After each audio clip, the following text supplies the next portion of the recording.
Check it out, we rapping for the Texans. Full bid and Crenshaw Bridge reflection. Houston rap style, we bringing the heat. Talking Texas football, nothing compete.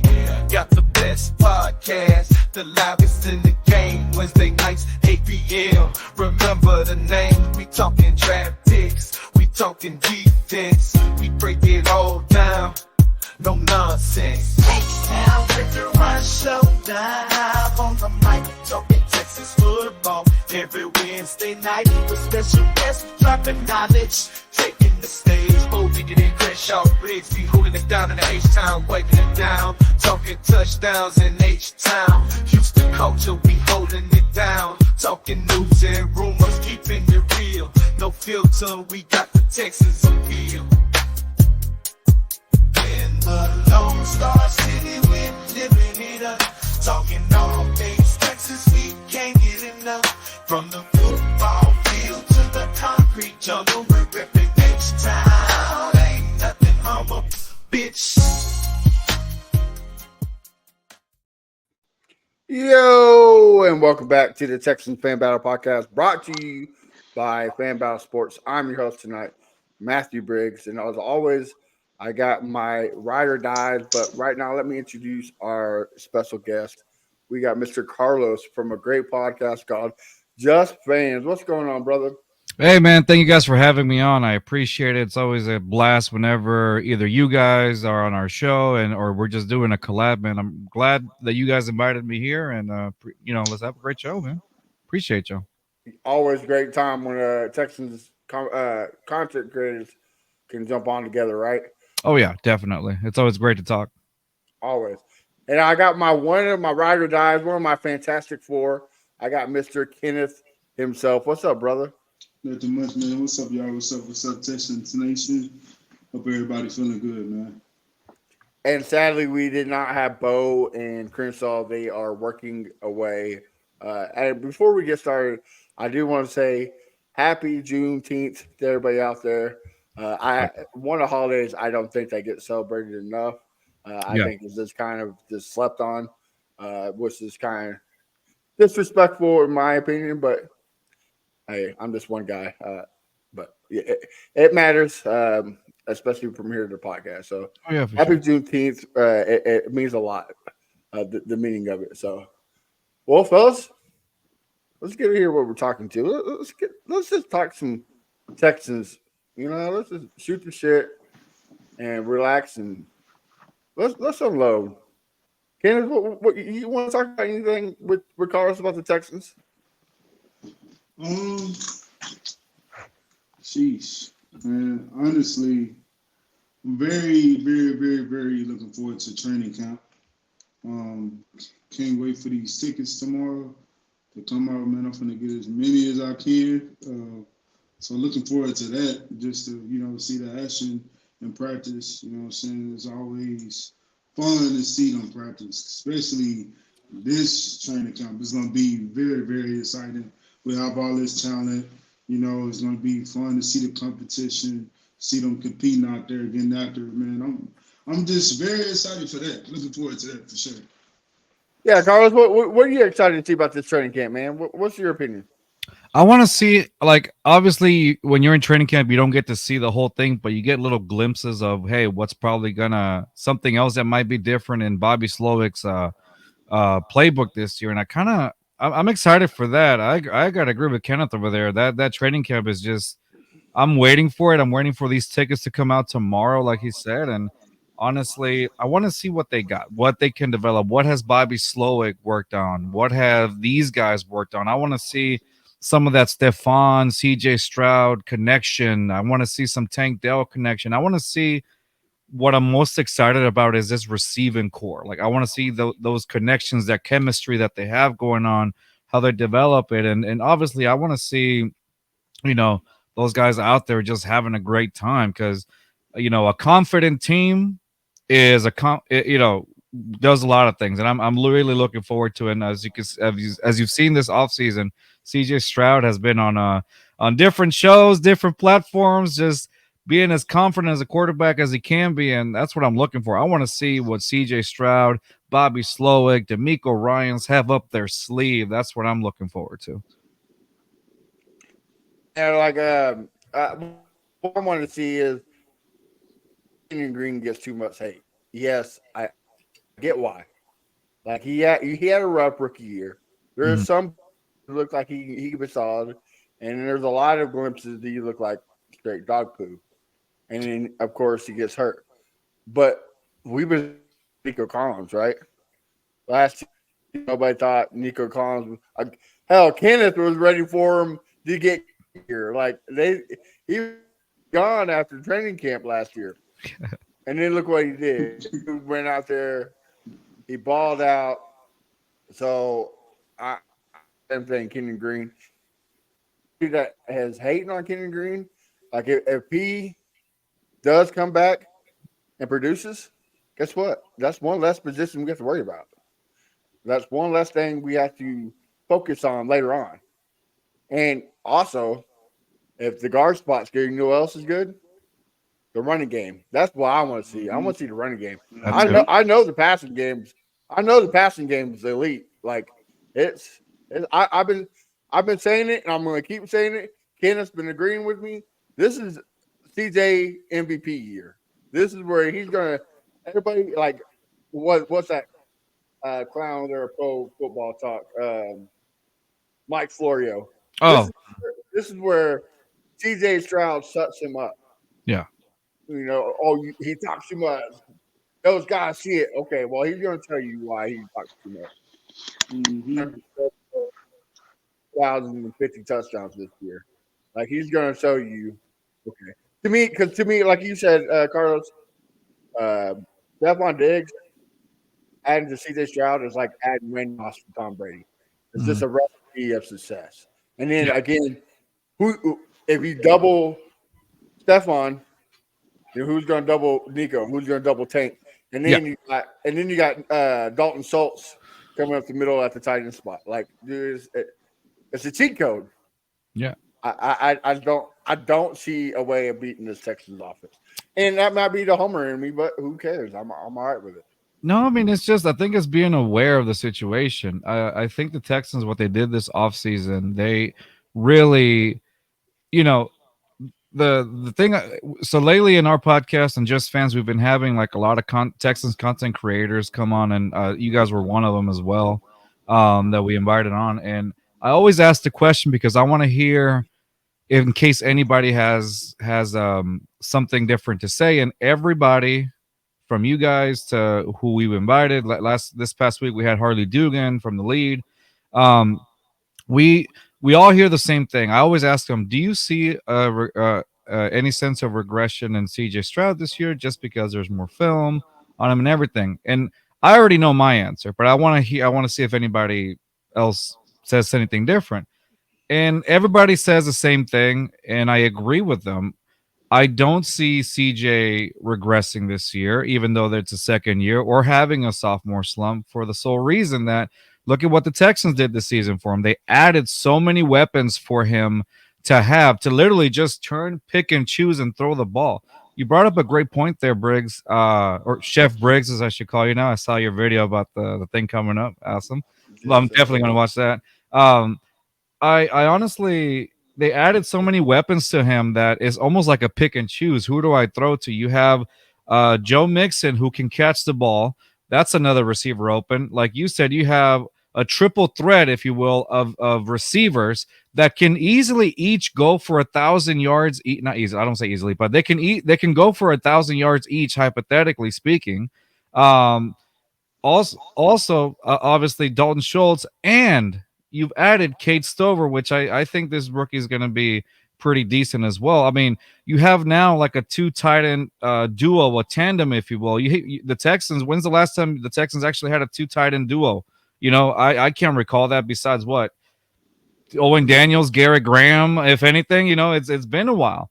So uh I'm excited for Kate Stover. Like you just added weapons, and then after Mm. all that, you still have Noah Brown who didn't do too bad last season, and you still have John Mechie, who's apparently been getting a lot of great reviews from NRG lately. So you literally have a just about anybody that can kind of step up in this offense. So yeah, if you're a Texans fans, you got to be optimistic. So to my original point, I don't see CJ regressing this year. If anything, most people will say it's because there's film on him. Well, guess what? Film works both ways. He also Absolutely, absolutely. he's also seen film. He studies thing, and CJ is not going to take this lightly. Do you really think he would be out there talking mess if he didn't feel confident about it? Like Yeah. seriously, it's he's a smart guy. Like I'm very optimistic for this Texan season. I really am for that sole reason. And to add on to what about Kate Silver and whatnot, Mhm. Jahar Jordan, he's going to Yeah. be a threat in the back. And they're talking about moving. I'm going to murder his last name, but the receiver we traded from the Rams, Ben Oh, Skoranek. Skowronek, yeah, they're talking about moving him to the fullback tight end Yeah. position, and that's a guy who has experience, Hmm. So a lot of weapons.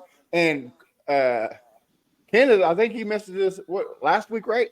Like this is the difference between C.J. Stroud and Deshaun Watson. Everybody wants to compare those two. No. C.J. Stroud is so much smarter than what Deshaun Watson was. Deshaun Watson would make moves with his feet. CJ makes moves with his head, which Yeah. well, and I mean Deshaun made moves with his head too. That's why he's in Cleveland, not in Houston. But that's another discussion And, for another and he's not time. a weirdo. And he's not a weirdo. Right? Absolutely, he's genuine, right? Yeah. Kenneth, but you got anything to add to this conversation? Well, I would like to ask y'all this. And to be honest, for the past few weeks, nobody has really been saying his name, and I get it because we have a lot of weapons. But how do y'all feel about Brevin Jordan role coming into this year? Do y'all think pay to like move him to the side? You know what I'm saying, or do y'all think he will possibly be a weapon that we can use? Cause not I'm gonna say consistently, but a weapon that we can use here and there. Uh, you know, I like Brevin. He was very useful in that Browns game that the Texans played on in the playoffs. But after that, he had flashes. That's the thing. He had flashes, and that's about it. Like I didn't see that you use the word consistent right now, and I haven't seen a lot of consistent. There's absolutely no hate towards just Brevin Jordan at all. It's just like I see flashes here and there, but then let me take you back to the Ravens game. I didn't see Brevin Jordan at all. Like he was non-existent. But the week prior, he had such a great game against Denver. I mean, excuse me, I apologize, against the Browns. So it's the consistency for me, and I think that's the reason why they got a guy like Kate Stover. Um, and honestly, I do wish. I mean, there's going to be some areas where they probably are going to use him, but I hate, it's at the point where I don't want him to just go to special teams, if anything, or whatever. But I hope that Brevin Jordan actually sees this as competition. Like, hey, that tight end two spot, that's for me to take. I Iron sharpens that iron, iron absolutely. sharpens iron, yeah. And so, and if he doesn't, then if they go with Kate Stover, who I saw his highlights from Ohio State, man, And he's it's only pretty played that position 2 years. Like right. just imagine if he's playing it from day one. Yeah, exactly. And so I'm just saying, like, I really do hope that the Texans have something for Brevin Jordan, but if not, man, if how do you call it? Kate Stover solidifies that tight end two spot, I don't see him sticking around. Yeah. Yeah. You know. Before I give my thoughts on it, I just saw this and I wanted to say something at the beginning of the podcast, but it slipped my mind. I would not let it forget it. We want to give a shout out to a Texan fan who was diehard, put out some great content, and was just amazing guy all around. He passed away sadly Friday. Chris Royal was a special human being. He loved talking football. Yeah, he got underneath some skin, but man, he was fun to talk crap about with the Texans. Man, he was a great guy. So greatly missed. So to the family, to the friends, especially the guys at the H Town Rundown, who he did the podcast with, our thoughts and prayers to you guys and to the royal family. Man, it always sucks when we lose somebody that's great to the community. So thoughts to you guys. I agree. But We did. Oh, I'm sorry. We did a no, show go ahead, go ahead. Monday, and we addressed the Chris Royal's passing, and like you said, Chris Royal in the H Town Rundown podcast, they do a hell of a job. They're so entertaining. The spaces are great, and he was one of those guys that like you said, you could agree with him or not agree with him, and that was okay. He Yeah. could get under your skin if he wanted to, or you could agree with him. Like it was just like that. I love this takes with Zay Flowers. He was a big Zay Flowers Oh guy. man, He yeah, was he he wanted Zay Flowers. I remember that. And same. so Chris Royal, man, like since day one, we've been doing this for about 2 years. We haven't really been doing this too long. And I remember they AD and the guys invited us over to the H Town Rundown. I think it was the debut episode, and when they had renamed it to the H Town Rundown podcast, and we had a great time with the guys. And C Royal was always very welcoming to us and the Just Fans podcast. We would shoot the shit and just talk. We would talk about alcohol, which was funny. And I remember one instance, I was like, he asked me like, what kind of drink am I was I drinking while I was on the show, and I was like. I was like, it's a rosé, and he's like, that's my boy, that's what's up. And I told him it was a rosé, and he's like, yeah. And so honestly, that's just one of the memories that I have with Chris, and honestly, it's amazing. He was always very welcoming to us. So, on behalf of the Just Fans podcast, and basically, I think all of us in the Texans community, man, big ups to Chris Royal, man. Honestly, that's Absolutely, big loss. absolutely. We started this podcast kind of started from our other podcast called the AFC South fan battle, Yeah. and he was part of it. And the Watson story broke. Um, they Tony Busby was giving the pressure. Hmm. Like, hey, can we send somebody? They're like, yeah, make your own badge up there. And we're like, oh, who are we gonna call? So we called Chris Rowe. He's like, yeah, man, I'll be up there. Yeah.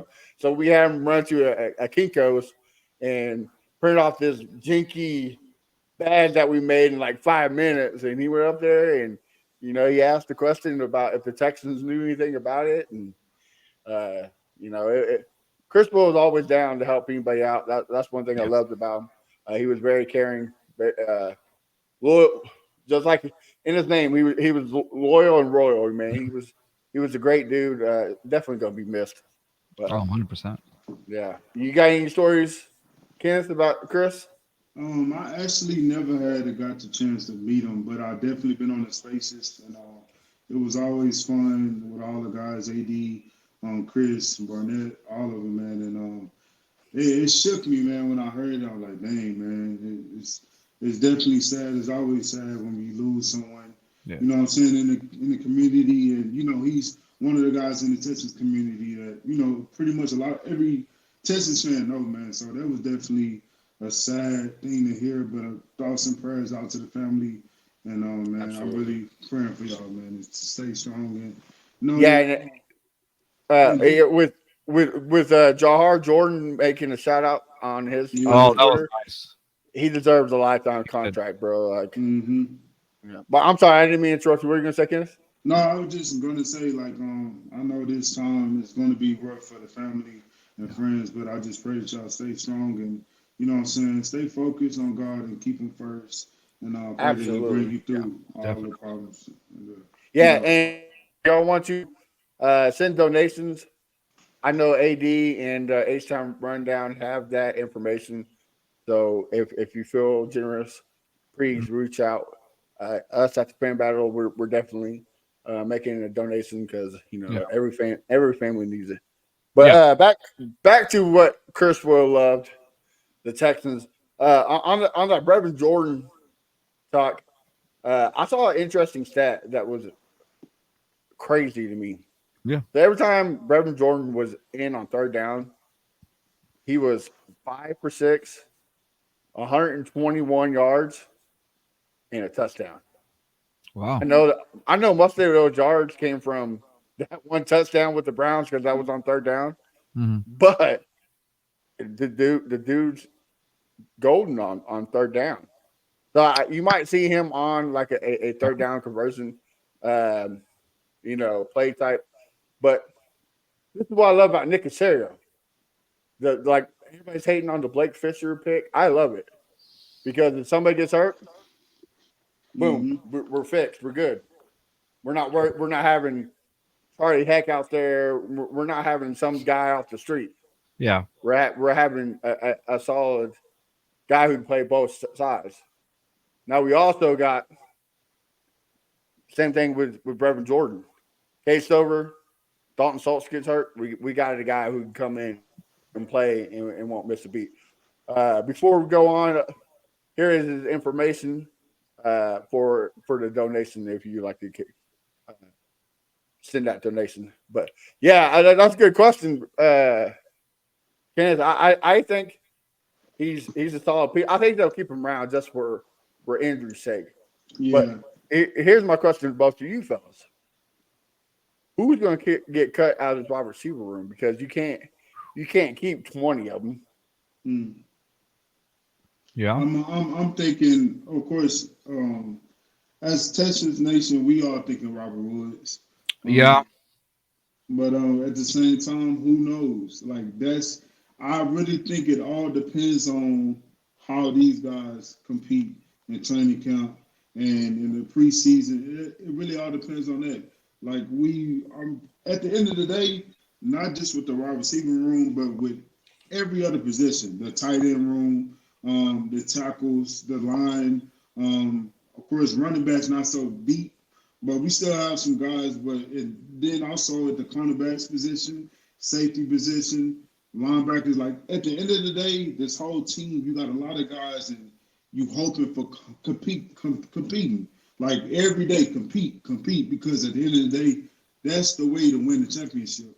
If everybody's competing and you know, like, hey, like we pushing each other to be great, it's gonna help the squad. So, back to the wide receiver situation. I'm really hoping it brings the best out of Mechie, Hutch, our young guys. You know what I'm saying? I hope it brings the best out of them because we really want to see them take that next step because we need them.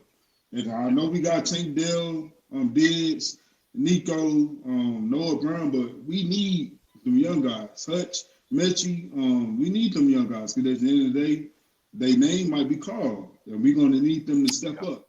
So yeah, it's just a thing where I'm kind of like just I don't really know, but I'm excited to see what happens. What Yeah. about you, Carlos? What do you think? So we got a pretty like our wide receiver depth is what it is. It's depth, a lot of depth that we have going on. So I'm looking at the names right now, and so we have the Janke brothers. I hope I'm pronouncing Mm, that correct. Janke brothers, Jackson and Jade and Jank. Then there's Johnny Johnson. Then there's Steven Sims and Jared Wayne. Uh I Now I don't know off the top of my head if they've signed contracts or not, but other than that, I don't know if any of those are gonna really speak out to me unless until like obviously preseason. Um, and there's also like I don't know if I mentioned Steven Sims is on there and all that. Steven Sims, how do you call it? On the roster, like I don't know, like those names right there. If we're talking about getting rid of players, that might be some names that I don't really see speaking to me as much. Like I said, the Jenke brothers, Johnny Johnson the third, Steven Sims, Jared Wayne, and even if you want to add on to it, like you said, Robert Woods. Those might be some names that we might not see on there anymore. And yeah, Robert Woods, like I liked him. I like him because there was times when he came in clutch for like a third down or whatnot, but um Skoranek, I've been hearing really good things about him. So that's I mean, that's great to hear from over there from Skoranek. So I think he wasn't he like a team captain of over there in the Rams or something like that, of like the special teams or something. He's got something. But other than that, I don't. If anything, if I were to said maybe Steven Sims is a lock. Okay. Yeah. So Steven Sims. I'll bite my tongue on that one. I'll say okay, maybe Steven Sims. But other than that, if maybe like I said, maybe the Jenkins brothers, Jared Wayne, and perhaps Robert Woods might be the ones that I might not see in here. But I think Mechie, I could see obviously Mechie stepping it up more this season. We started seeing a little bit of signs of Mechie towards the end of last season. Um, and I mean Xavier Hutchinson. I don't know. I want to see more of how do you call it? Houston Texas home special team captain. I want to see more of him too. Xavier Hutchinson's. I think this is year 2 for him. If I'm not Yeah, mistaken. Yep. Yeah. yeah. So we'll see what happens on him. So yeah, it's a deep wide receiver room for sure. But I think those are some of the names that may not make it. Now I could be wrong. We don't know until like training camp and then also obviously preseason. So we'll see. I would say Yeah. this So about Sims, if you don't mind, go ahead. Seth. I really believe it all depends on the special team situation. Yeah. Do they think Damian Pierce can really be a return guy? It all depends on that. And if we keep Desmond King, Ah, all that right there plays into it. Or will they put Tank back at punt return? You know what I'm saying? Like those type of things. That's what depends on Sims. It's possible we keep him. They might yeah. cut him and put him on the practice squad. I can see that happening. Yeah, But I he, could see. I could agree with that. Yeah, I could see yeah, it.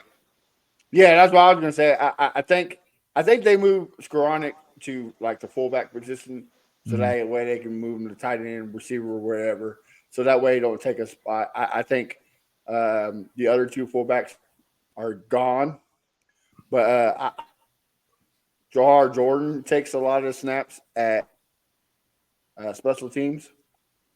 I would like Skoranek for can him. take He it. could probably be a Uh, returner. yeah, Damian Pierce. Like this is again. This is a great problem to have, right? Like, Mhm. where are Hmm. we gonna put all these good players? Like, Mhm. Yeah, who we gonna have to let go? So I think we get rid of Robert Woods just because of age, production, and money. Like Yeah, too too much for being number 5 receiver, basically. Uh, I think you keep Messi absolutely. You yeah, keep Noah Brown, and I hate to say it, but you might have to put. I don't think he stays there. If you do though, you might put Hutch on the practice squad. You might put Steven Sims on the practice squad, hmm and the other receivers if they do good at training camp. But so many variables going yeah, of who you can keep, right? Because D'Amico loves rotating not just defensive linemen but cornerbacks too. hmm hmm So you're gonna have to at least keep what 6, 8 defensive linemen and yeah. yeah. another 5 to 7 cornerbacks. So right there, I mean that's what Dang, It's a almost 15 people. Yeah, that's yeah. a good chunk of the So roster right there. yeah, so yeah, I'm just glad I'm not Nick Casario and Yeah. D'Amico Ryan's like because that's gonna be tough. Can I ask a question? Could Skronic be a reason that a possibility that Brevin Jordan get cut? He might. Because I have been hearing a lot about the tight end, the fullback, you know what I'm saying, the wide receiver. Right. Like the fact that he's very versatile, like hmm it could be a possibility. I mean, I kind of don't hope that, but that's something to think about and look into, like to stay close attention. And I'm drawing a blank on his name, but the guy who ran the kick return off Beck, Beck, Back. Yeah. yeah, Beck might be there too because he's another guy that can play fullback or tight end. So they might keep him for the versatile, and like you said, they might cut Brevin Jordan and yeah, Yeah. keep Skronik for those two positions. So Yeah. I don't see Brevin Jordan leaving this season. If anything, it would be after or whatnot. But yeah, I would say. Yeah, I don't see Brevin Jordan leaving this season. I don't, or getting cut or anything like that. I don't either, but like Yeah. again, there's you so just much. never know. But I'm Yeah. Yeah, hoping he It's don't, true. though. I hope he don't. I don't But either. And it then might be a situation where they just be like, look, we, you know what I'm saying, we just going to let you hmm go. I'm pretty sure, for a fact, if we do cut him, somebody's going to pick him up. It's just Yeah. like, hey, you know what I'm saying, maybe we just ready to go our separate ways, but who knows? Mhm. and, Okay. and then there's also the biggest problem we had last year: offensive line. Oh Mm-hmm. yeah. Like none of them can stay healthy. Mm-hmm. So S- that's Let's another spot you're going to have to keep Yeah, it was Pat. held by duct tape and prayers. Oh man, and it didn't do that bad of a job. Like Yeah, that's they why I did. that's why I keep telling people like at the AFC South fan battle and fans of other teams, like y'all see the taste of what CJ did, like you said, with the line that was held together with bubble gum.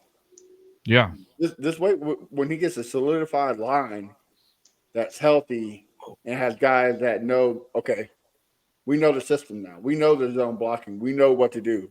It it's gonna be Yeah, tough, it's man. gonna be scary, man. Y'all remember that Steelers game? That game, I think I forgot. I think half of our line was gone, and they were Mm-hmm. going off against J.J. Watt and just a tremendous defensive line. Zero sacks. Mm-hmm. Yeah, 0 sacks, and we were. I remember like feeling like before that game, I was like, "Oh shit, how many sacks is CJ gonna take?" I'm just hoping he comes out healthy out of this until we get our line back. Man, they held that together. I don't know how they did it, but they were able to make sure CJ Stroud had 0 sacks, and I mean a good part of it was him as well. I mean there was a point where he had to score like 3 touchdowns in order to get one score. Remember that? Because one was a flag, one was a false start, whatever it was, but it kept getting nullified until he finally got it. And I just remember I think even CJ Stroud he was asked I can't remember which podcast or somewhere he was asked when did he know that he was that he was at that level, and he said right after the Steelers game. He said after that Steelers game he credited that Steelers game as the game where he knew that he was a top quarterback. And when you see that game, it's I loved it because I was there at that game, but seeing, unfortunately, I think that's the one that Tank Dell got hurt, if I'm not mistaken, and I think that was a sad thing to see. Where I think that was the one that Tank Dell got hurt. No, It was he got hurt at the Broncos game. oh, was it the Broncos game? I'm sorry, I thought it was Yeah. my fault. My fault. It was it was such a great game to see live, but just I remember the hype with that they had with TJ Watt coming in and whatnot. But I mean, they were able to overcome TJ Watt and that defensive line that the Steelers had, and with 0 sacks, like you said. So I Mm-hmm. thought that game was just amazing. One of my favorite games this season, this past season for sure. Yeah, Yeah. I'm not gonna lie to you, man. I even told my buddy, I was like, dude, I think TJ Watt's gonna break the sack record. I think he's gonna get 7.5 to 8 sacks this game because Yeah. the last 2 games dude, was like what six Hmm. sacks total from each Hmm. game, so it was like 12 sacks. Like CJ was getting killed. I was like, oh, Yeah. dude, TJ Watt's about to eat today. He better go out there and just destroy him. And then same thing with Miles Garrett. They held him to zero sacks. I was like, Yeah. dude, all right, Yeah. One Something. like thing. let's keep One it Something. up. thing. It must have been a Yeah. hell of a pep talk, that's for sure. Yeah. Yeah. That man. One thing for sure. CJ is probably the main reason why that Sellers game went the way it went Hmm. because Oh yeah. dude, leading up to that week, like everybody kept talking about TJ Watt, and I can't think of the other guy name, but number 50. They kept talking about them, and CJ. Somebody asked him, he was like, yeah, they got good pass rush, but we got guys over here too. Like we not laying down to nobody. He said that before that game, and you can just tell that the players believe everything that he said because they went out there. What's his name? Jones. I can't think of his first name, but Jones, the tackle that played. He played left tackle. We had Fate on the right side. Kendrick Green, he was playing guard, and That's right. he wanted to get his get back. You know what I'm saying? So we had them guys stepped up and did what they were supposed to do, and CJ was just having fun with it, man. I'm telling you, when you have a confident quarterback like that, they're gonna do just about everything. It's Uh, contagious. it's contagious. You're gonna revolve around that quarterback, and it's something that I love it as a Texans fan to see. You know, did anybody have that on their bingo card that the Texans were going to be as successful as they were last season? I had them breaking almost even. I had them fighting for second place in the division. I honestly thought the Jags had it locked, especially when they started 5-2. I was like, oh yeah, this Yeah. is the Jags division. But I had them like 8-9, Hmm. like close flirting with the 500 mark, maybe making the playoffs, maybe not. And Yeah. then I Yeah. think was after the Broncos game, I was like, oh dude, Yeah. this could be it, you know. And Mhm. then going back to that Steelers game, what also a lot of people forget too is that Jags game. C.J. Stroud said, "Hey, I told them after us getting beat by the Colts, I told them, playbook, put your trust in me. I want to make the plays. I'll Mhm. make the plays." And against Jacksonville, he made the plays. Like those throws to Tank were Mhm. beautiful. Like Amazing. one was double coverage and it fell right in the breadbasket. Mhm. Like I never seen the pass that beautiful. And then like our boy Houston Strusson said, Slowick, he believed in him too. And that game plan in that Steelers game, Mhm. dude, it was one for the ages. That game and of course the Tampa Bay Buccaneers game had to be the two Oh yeah, most exciting games this last season. that comeback at the end of that Tampa Bay game was phenomenal. Yeah. That's like a guy that's been doing that for years. That's veteran type quarterback shit where you're just able to come back from that much, and he's like, all right, we're coming back, and dude, it was almost immediate. It was great to see. Like, And go ahead. I'm sorry, Carlos. I oh, didn't mean to cut you. I remember because we were on other podcasts, and they're like, oh come on, you guys got lucky on that one. I was like, oh no, man, that was some elite quarterback stuff right there. Man, it Yeah, was Baker crazy. was sad. That's right. Baker was sad. Yeah, it was great to see because that's to me that proved this is a quarterback. This is an elite quarterback right here. And because he's able to do that again in his rookie year, man. Like in his rookie year, you're able to do all that. I mean, that's not trusting CJ and being conservative cost it, Panthers and Falcons game.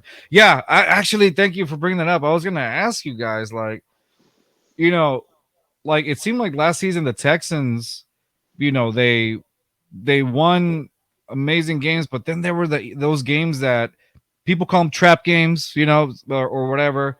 Like the Texans lost against, I think it was the Panthers, the Falcons, the Jets. I can't remember off the top, but games that were like supposed to be wins in anybody's column, they were lost. What do you guys? I mean, I know Houston Stressens brought that up as well, but what do you guys think like contributed to those losses? Because those were games that were like, oh, those are no brainer games, that you could have won easily. What do you Yeah. think was the cause of that?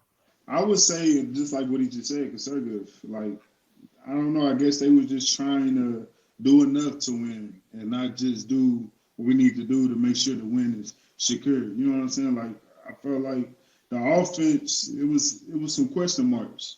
And you know what I'm saying? At the end of the day, we can also like think about maybe Slowick, you know what I'm saying, is learning. You know what I'm saying? You know what I'm saying? At the end of the day, that was his first year being the OC. So he probably had some learning curves, but those I would say the Falcons game, the offense wasn't as great as I wanted them to be, but we did lose that game because defense couldn't hold their own Okay. after we Yeah. scored that Mhm. touchdown. So that game was just, you know what I'm saying, at the end of the day, we shouldn't have been in that position. And another thing, I felt like even though we can't go really into that, but I feel like there wasn't a touchdown by Ritter when he ran it in. I forgot what I think he fumbled, Yeah, but they yeah. gave it to him. Yeah. But yeah, that game sadly got away from us. But yeah, in the Jets game, man, of course, Yeah, like I don't think that. I think that the players got in their heads after yeah, all. You know, I I think think I uh, think they was worrying about getting hurt. I'm not gonna lie to yeah. you. yeah, that CJ Well, game, like he was hurt. I think he was playing hurt. Like yeah, it's I think because it in was that Broncos game, he had a concussion in that Broncos game. like Yeah, Absolutely. facts. yeah, Yeah. I feel like he was playing hurt because I what's crazy is that I can't remember. I don't want it to be a stigma, and I hope I get proven wrong this season. It says as we have learned, we hope learn a lesson to trust CJ, open it up. Yeah, a small part of me is worried that conservatism, something like that. I can't or whatnot. Yeah, Houston Stresses has a great point. Yeah, the conservatism that they had. I mean, there were times when they were forcing the run with Damian Pierce a lot, and Hmm. Yes. and it was like plays that led to nowhere. And I'm like, Yeah, what are we doing here, guys? It's a wasted down. What's going on? And yeah, Yeah, that's why I was about to say. Me and you are like ESPN right now. I was gonna say the conservative, not just by Bobby Slowick, but D'Amico Ryan, but Bobby tried to lean on the run game way too heavy, and it Mhm. wasn't there. Like you have to open up the passing game. It doesn't matter if CJ is throwing 50 times a game and getting 500 yards, as long as you got the W at the end of the game. That's all that matters. And I think that's what changed his mind was Mhm. the Buccaneers game. Like let's be honest. If we had any other quarterback than C.J. Stroud with 6 seconds down by 4 points, this game's over with. I believe We so. lost. We Mhm. lost. Deshaun Watson, Matt Schaub, it doesn't matter. We knew it's a loss. But CJ Stroud, like, oh, dude, we got something. Like, it doesn't matter if we're down by 6 seconds. Mhm. As long as CJ Stroud got that ball in his hand, Yeah. pause, we stay in the. But now again, D'Amico Ryans, he's not off of it either. Like he really conservative. Like Kenneth said, why aren't you attacking the quarterback when they're Yeah, driving to win the game? Yeah. Like, why don't yeah. you? Why I get it. You're playing zone. You're also playing to people's strengths, but you got to lock down those receivers. You can't Yeah. give them a 5 to 10 yard cushion. You just can't Mm-hmm. do it, especially when the game's on the line. And I feel like everybody's like, oh, well, the offense didn't get going against that Ravens game, but at the first half, we had Lamar Jackson on his ass. Yeah. We had Will Harris as a spy, and he was getting at Lamar. Mhm. Yeah, he got hurt there for a second, but got back up and like we had Lamar on the run going into the game in the halftime. We're down by what 4 points or something like that. Yeah. No, A I touchdown think it was maybe. tied. I think it was tied, or it was 10-7. Yeah. No, it was 10. It was tied 10. It Yeah, was tied. it was something right. Yeah, yeah, you're right. It was 10-10 because you're basically coming back to going to, and then you come out and you're letting Lamar Jackson run all over you. You're giving the receivers comfort zones. Like, dude, why are you switching up? Yeah. You got the game plan. You know what's working. Mm-hmm. Put Lamar, and that's how the Chiefs beat Lamar. They rattled him, and they may make mistakes. That's what you got to do, and you can't change it up. But now, again, like you said, Carlos, I think a second year, they okay. Like we just said, game plan works. Film works both ways. Mhm. Mm-hmm. Same thing with them. They can say, okay, all this stuff we did, throw that in trash. Now we can add this, we can add that, we can get rid of that. Like now we got to run the game. Mm-hmm. We got our guys back on the offensive line. We Yeah. got Stephon Diggs. We got a case over. All right, we can do this. Yeah. Okay, now we got Daniel Hunter. We got D'Amico Autry. We got second year Will Anderson. It Mhm. looks like we got a shutdown corner on the other side, Derek Stingley and Kamari Lassiter. And we got a play caller in Alsair Saiz, or how do you say his name? I don't I'll remember. tell you. Yeah. Yeah. You got a play caller in him. He knows the defense. He was Mhm. the Pro Bowler Mhm. with D'Amico. So, again, D'Amico's like, okay, I can do this, I can do that. No excuses now. Like, you Yeah. got your guys. You got what you want. Now it's time to put pen to paper. Yeah. It's time to write it up. Yeah. On paper, you have a solid point, a solid complete defense. Yeah. Good point about that's right. Defense being conservative too. On paper, you have such a talented defense, such a talented offense. Like the players are there. It just depends what you can do with them. Mm-hmm. I think in defensively speaking, what the main concern for me, and I think for some, um, the cornerback two position. That's probably one of the weak points for me. I feel like of course, we've seen bits and pieces of Kamari Lassiter on OTAs and things like that. And again, another reason to go back to our very first point, why I'm excited to go to training camp is to check out. Hey, let's see, what Yeah. Kamari Lassiter's got or whatever. And I was looking at some videos that I think somebody posted it where OTAs where he was like keeping up with Stephon Diggs one on one or whatever, and that was pretty fun to see. But of course, they're not wearing the pads, they're not wearing the helmets. It was just the guys. I think they were wearing the helmets, but not the pads. But yeah, they were. But he was neck and neck with him, which was great because that's what you want. You want somebody, to disrupt the play or somebody there. Yeah, I remember like his highlights from college. There wasn't many interceptions to see or highlights, but he was there with, on coverage and being disruptive. That I mean, that to me, that's the point. You have to do that. Well, if you get an interception, great, that's amazing. But you prevent a play from happening. You're being there. Yeah, CJ Henderson is there too, and I think I want to say they're also relying a lot on Jeff. They're relying on Jeff Okuda as well. But it's like a toss up. And again, well, D'Amico likes to switch it around a bit as well. But for sure, solidify. You got Derek Stingley and CB1. But let's knock on wood here. When if he goes down, given the injury thing, what do you do now in the backfield? It's almost like you're walking a thin line. You're walking on eggshells there on the cornerback position, the secondary. So I don't know. That's probably the only thing that really concerns me. I think that the defensive tackle position also kind of gets me it's a little weary. I think there was also an article, and I can't remember who released it, talking about the linebacking core as well. So, but I don't know. I think, but for me, the biggest issue I think in the defense would probably be that CB2 position, or even the secondary. If hopefully, again, knock on wood, Stingley doesn't go down or whatever. But other than that, that's basically what gets me. Yeah, go ahead, Keno. No, I would say this. I think as far as the cornerbacks, I think we should of course, like when it comes to the one-on-ones, it's hard for them, to be totally honest. Yeah, you got some cornerbacks that can go crazy in one-on-ones with just the quarterback and the receiver. But anyways, when the season come, I do believe the cornerbacks job will be easier. You know what I'm saying? Because you got the D line. You have three good pass rushers. You know what I'm saying? So Jeff Okuda, who knows? He might look really good.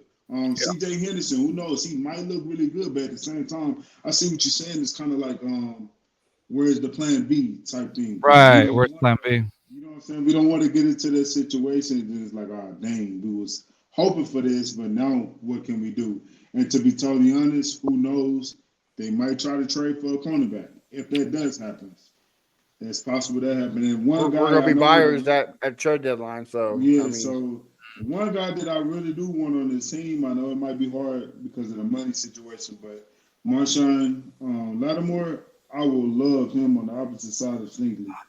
Like, I would love him on the opposite side of Stingley. Like, that would be crazy. Like, defense would definitely be. I feel like that'll take our defense to another level.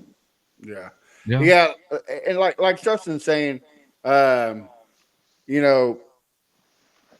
lot of things. I've been saying this since last year, 2 years ago. Scheming fixes everything, right? Mm-hmm. Like D'Amico scheming and his talent, where he produces the talent.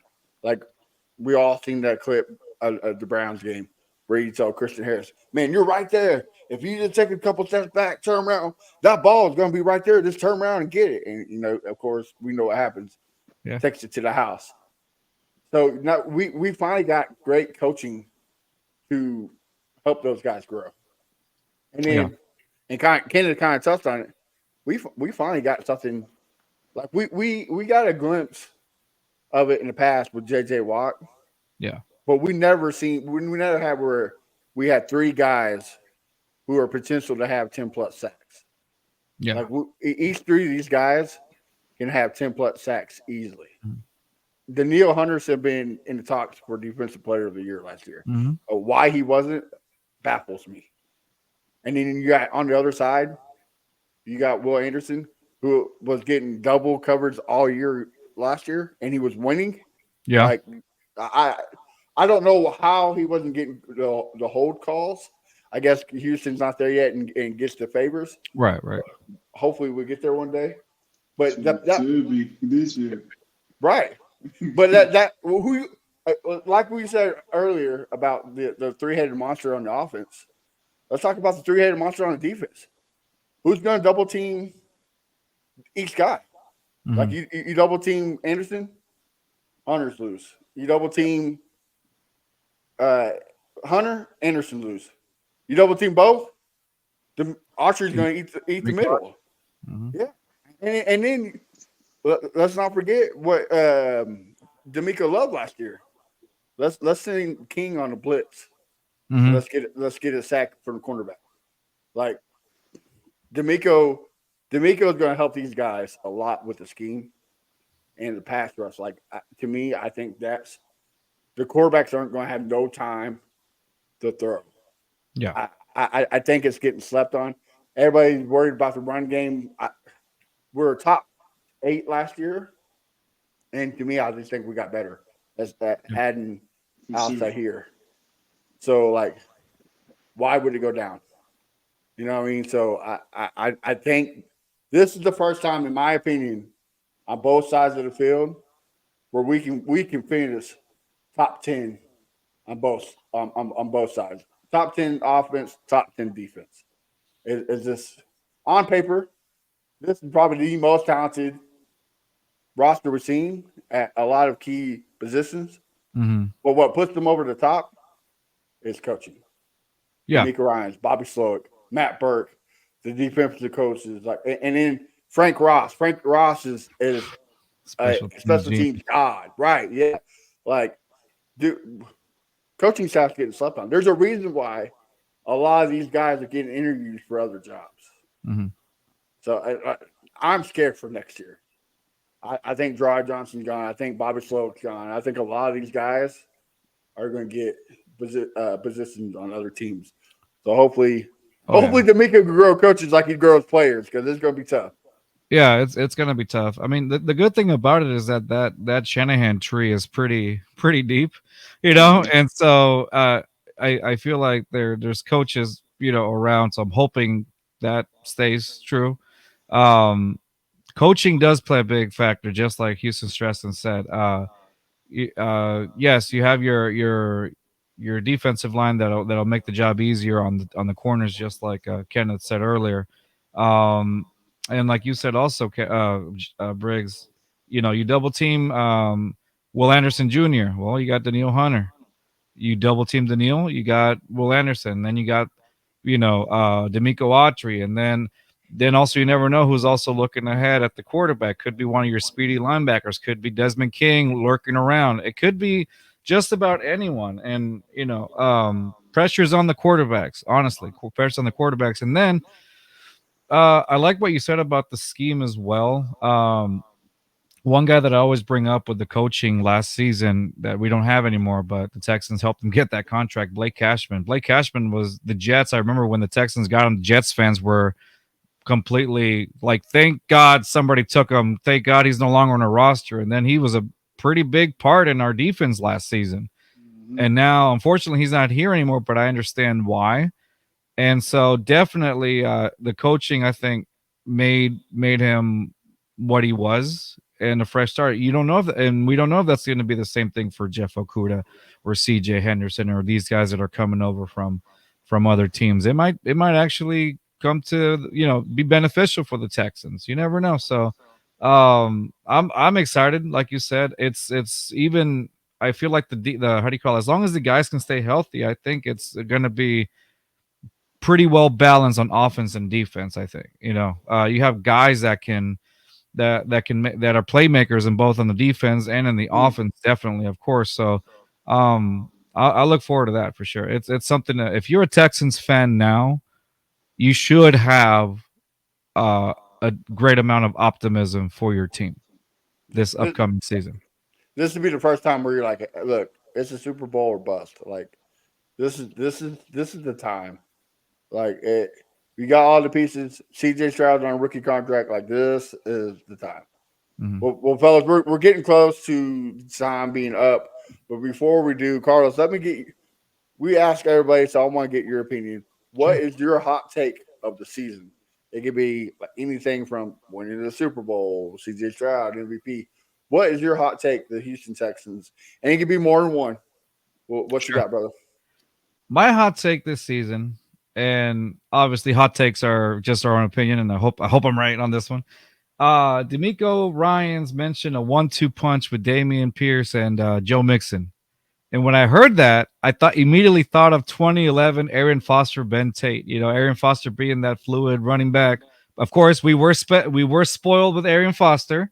There isn't a guy like Aaron Foster, and of course you had Ben Tate, who was your I like that one. Ben Tate, who was your power back, kind of like a little bit resembling like Damian Pierce or whatnot. So I feel like if Damian Pierce, I feel like we're gonna get the production from Joe Mixon, but I feel like if Damian Pierce can literally, took this offseason and really looked at what he can do for this offense and finding the gaps, finding the holes or whatnot in this zone scheme. And then even if Bobby Slowick maybe saw what made Damian Pierce great in the previous season, maybe customize or how do you call it, make some plays specifically for Damian Pierce. I don't know, you whatever, and we can have a 1-2 punch that resembles Arian Foster and Ben Tate. Oh, that to me would be great. So I'm hoping. My hot take would be that that the Texans have reincarnation of Arian Foster and Ben Tate with Joe Mixon and Damian Pierce. That's my hot take. A little thunder and lightning like they did in Carolina with who was it? D'Angelo Williams Yeah, and Foster, I think it was, or Stewart, Jonathan Stewart. Stewart. Yeah, Jonathan Stewart. Yeah, Yeah, yeah, exactly. I yeah. feel that, and if that happens, man, and you have the three-headed monster at and wide receivers, bro, it's over. It's over. This can be the most, like the Rock said, the most electrifying in any sport, man. It's going to be amazing. Kenneth, what's your hot take, brother? It's crazy because I was actually finna go a route of a running back, but I'm gonna switch it. I'm gonna go to defense. My hot take is Stingley have about 6 to 8 interceptions, and Okay. I think he's gonna have a pick sixes this year. Ooh, nice. I of course I've been saying, and I keep on saying, I think CJ Stroud is going to MVP year. He's going to be behind Patrick Mahomes, the second quarterback to win MVP his second year. But I also go one step further, and I will say, D'Amico Ryans is going to show why the NFL got it wrong last year, and he will win Coach of the Year when the Texans go 11-5 and make the Super Bowl. I'll take that. I'll I'll take take that. Absolutely. Well, fellas, in the wise words of Crenshaw, this is the worst part of the show because it's the end. Carlos, man, tell us where we can find you, the Just Fans, on social media, and what's your got cooking so that way we can support you guys. Oh, appreciate you. So, as you can, I think it's on your on the thing here at the Um, bottom. Yes. If you follow us on our X account or Twitter, whatever Elon decides to call it this week, it's at Just Fans 22. That's our X account and our YouTube channel. Please, please, please subscribe to our YouTube channel.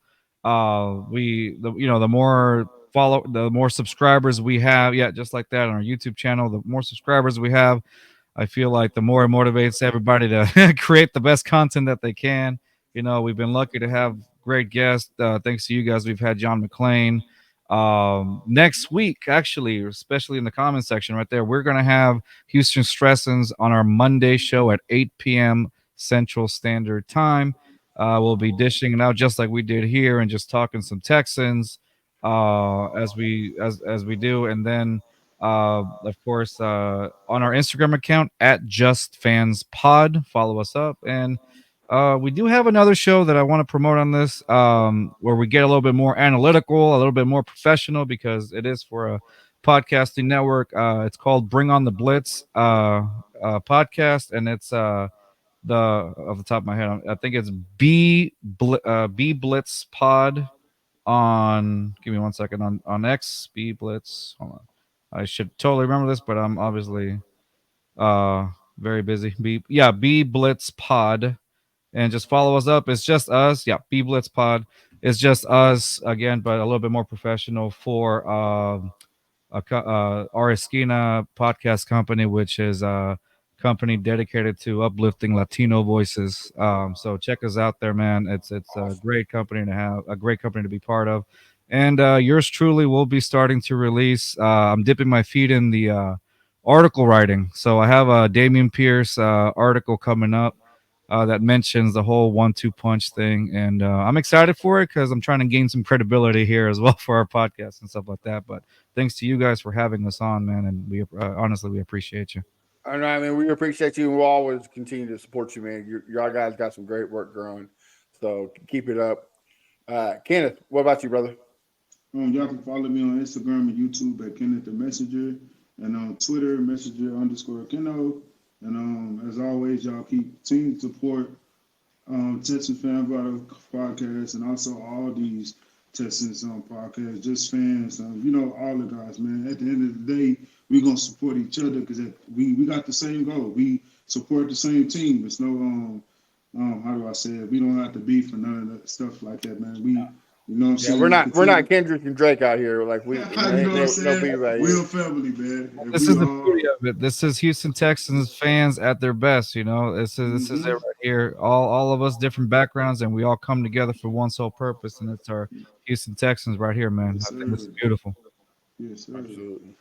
Hey, you can follow our brothers that are not here. Fifth Ward Crenshaw, and then Bo. You can find him at Bo Diggity 713. Probably the best at the TikTok game when it comes to Houston Texans content. The guy's great, crazy. You can find me at A1 Day One Texans. As you can tell on my name, I changed it to Seth Briggs. I got a new segment that will drop Saturday called Cooking with Seth Briggs, where I take my spin with my culinary art background and I add some Texans flair to it. So to see what Saturday's recipe is going to be a winning season. So find out what we need to add to make it a winning season. But guys, make sure you follow the podcast at Texans Fan Battle everywhere. Mm-hmm. We just hit 2.5 subscribers. We're trying to hit that 5,000. So make sure you hit subscribe. Also with Just Fans, it's free. You like it, smash it. The best way to support us is hitting that subscribe button. Until then, next week, have a wonderful night. Stay blessed. And one more RIP to Chris Will. Y'all guys have a good night. Yo, check it out, we rapping for the Texans. Put with it in, Crenshaw Bridge, we flexing. Houston rap style.